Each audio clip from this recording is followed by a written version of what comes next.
हम गुंजन चौधरी मैथिली गुंजन चैनल पर समस्त मिथिलावासी के प्रणाम करै छी। आइ हम एकटा लगनी गीत लऽ कऽ उपस्थित छी। कोशिश करै छी जे ई गीत अहाँ सबके जरूर पसंद आयत।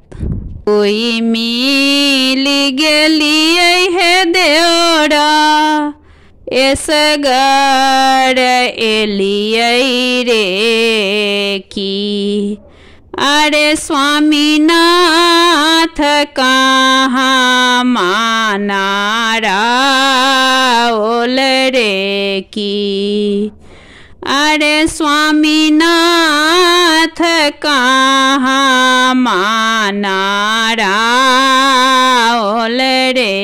की, तोहरो के स्वामी है भौजी बड़ रंग रसिया,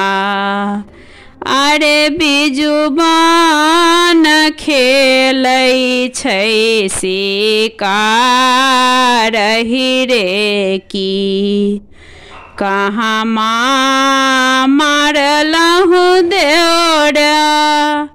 कहाँ मानारा ओला, कौने बिरिछी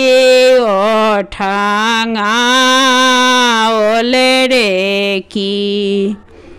बाटही मारलहु हे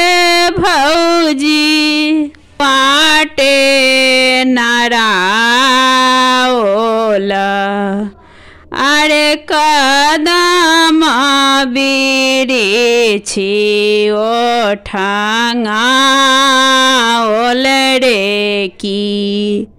एक कोस गेलै गोरी दुई कोस गेलै, अरे तेसरही स्वामीनाथ भेटल रे की, जौं आहे स्वामीनाथ सत के बियाहुआ, अरे आचरे सँ अगिया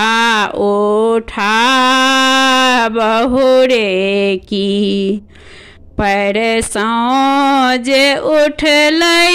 अग्नि आचरा पकड़लका, अरे दुनू मिल खीरलिया आकाशे रे की, जौं हम बुझितहु भौजी